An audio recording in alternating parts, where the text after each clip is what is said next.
Şarkı adı gittin ve yağmur yağdı.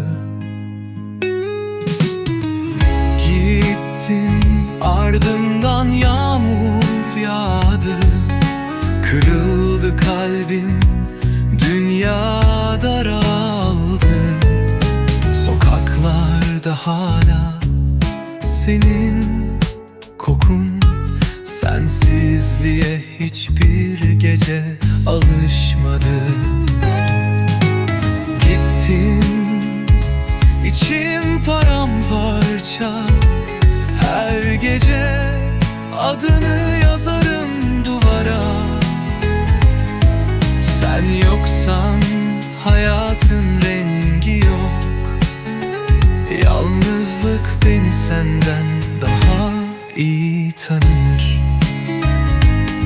Resmini ayla konuştum dün gece. Hayalinle geçiyor her hece.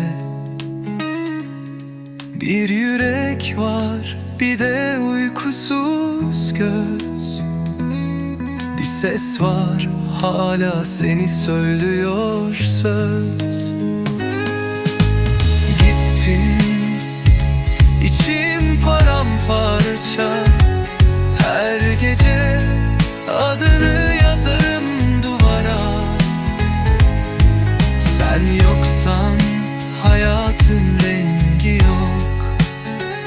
Yalnızlık beni senden daha iyi tanır. Resmini ayla konuştum dün gece.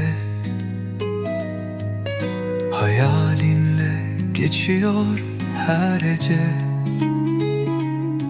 Bir yürek var, bir de uykusuz göz.